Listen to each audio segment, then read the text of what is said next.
أعوذ بالله من الشيطان الرجيم. بسم الله الرحمن الرحيم. سأل سائل بعذاب واقع للكافرين ليس له دافع من الله ذي المعارج. تعرج الملائكة والروح إليه في يوم كان مقداره 50,000 سنة.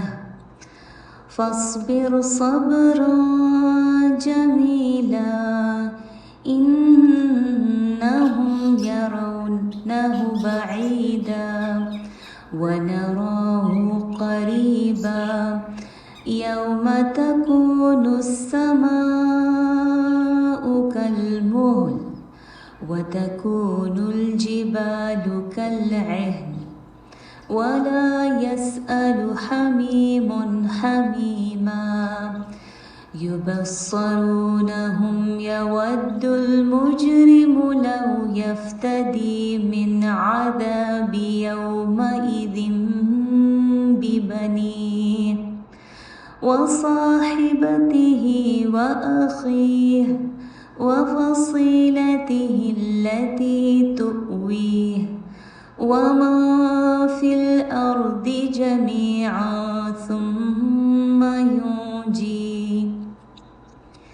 كلا إنها لظى نزاعة للشوى تدعو من أدبر وتولى وجمع فأوعى.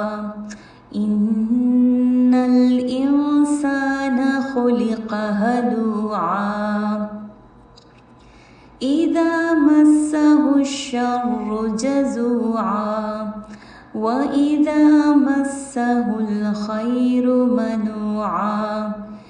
إلا المصلين الذين هم على صلاتهم دائمون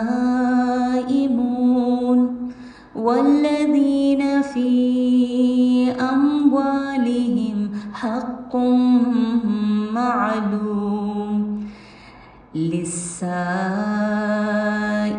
والمحروم والذين يصدقون بيوم الدين والذين هم من عذاب ربهم مشفقون. إن عذاب ربهم غير مأمون والذين هم لفروجهم حافظون إلا على أزواجهم أو ما ملكت أيمانهم فإنهم غير ملومين. فمن ابتغى وراء ذلك فأولئك هم العادون والذين هم لأماناتهم وعهدهم راعون والذين هم بشهاداتهم قائمون والذين هم على صلاتهم يحافظون. أولئك في جنات مكرمون. فمن الذين كفروا قبلك معتعين عن اليمين وعن الشمال عزين. أيطمع كل امرئ منهم أن يدخل جنة نعيم. كلا إنا خلقناهم مما يعلمون. فلا أقسم برب المشارق والمغارب إنا لقادرون على أن نبدل خيرا منهم وما نحن بمسبوقين فذرهم يخوضوا ويلعبوا حتى يلاقوا يومهم الذي يوعدون يوم يخرجون من الأجداث سراعا كأنهم إلى نصب يؤفضون خاشعة أبصارهم ترهقهم ذلة ذلك اليوم الذي كانوا يوعدون. مانگا ایک مانگنے والے نے وہ عذاب جو واقع ہو کر رہے گا، کافروں کے لیے نہیں اس کو کوئی ٹالنے والا، اللہ کی طرف سے تو درجات کا مالک ہے۔ چڑھتے ہیں فرشتے اور روح القدس جس کی طرف اس دن ہوگی جس کی مقدار 50,000 برس۔ پس صبر کرو ایک اچھا صبر، بے شک یہ سمجھتے ہیں اس کو بہت دور اور دیکھ رہے ہیں ہم اسے قریب، جس دن ہو جائے گا آسمان جیسے پگھلا ہوا تانبا اور ہو جائیں گے پہاڑ جیسے رنگین اون، اور نہ پوچھے گا کوئی دوست کسی دوست کو، دیکھ رہے ہوں ایک دوسرے کو، چاہے گا مجرم کاش کہ وہ فدیے میں دے دے عذاب سے بچنے کے لیے اس دن اپنے بیٹے اور اپنی بیوی اور اپنے بھائی اور اپنا قریبی خاندان، وہ جو اس کو جگہ دیتا تھا، اور وہ جو زمین میں ہے سب، پھر آپ کو نجات دلا دے۔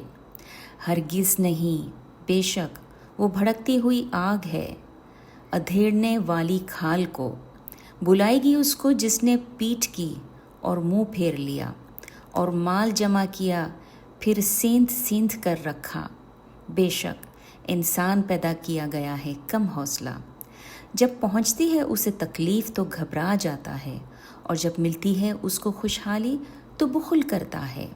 مگر نماز ادا کرنے والے، وہ جو ہیں اپنی نمازوں کی پابندی کرنے والے، اور وہ جو جن کے مالوں میں حصہ مقرر ہے، مانگنے والے کا اور محروم کا، اور وہ جو برحق سمجھتے ہیں روز جزا کو، اور وہ جو اپنے رب کے عذاب سے خوف رکھتے ہیں، بے شک عذاب ان کے رب کا بے خوفی کی بات نہیں، اور وہ جو اپنی شرمگاہوں کی حفاظت کرتے ہیں مگر اپنی بیویوں کے یا جو ملکیت ہیں ان کے داہنے ہاتھوں کی، تو بے شک انہیں ان کے پاس جانے کی کچھ نہیں ملامت۔ پس جو ڈھونڈے سوائے اس کے تو ہیں وہ جو حد سے نکل جانے والے ہیں، اور جو اپنی امانتوں کا اور اپنے عہد کا پاس کرتے ہیں، اور وہ جو اپنی گواہیوں پر قائم رہتے ہیں، اور وہ جو اپنی نماز کی حفاظت کرتے ہیں، یہی ہیں جو جنتوں میں عزت سے ہوں گے۔ تو کیا ہوا اے نبی صلی اللہ علیہ وسلم ان کو جنہوں نے کفر کیا کہ تمہاری طرف دوڑے چلے آتے ہیں دائیں جانب سے اور بائیں جانب سے، گروہ در گروہ ہو کر؟ کیا امید رکھتا ہے ہر شخص ان میں سے کہ وہ داخل کیا جائے گا نعمت کے باغ میں؟ ہرگز نہیں، بے شک ہم نے پیدا کیا ہے ان کو اس چیز سے جسے یہ جانتے ہیں۔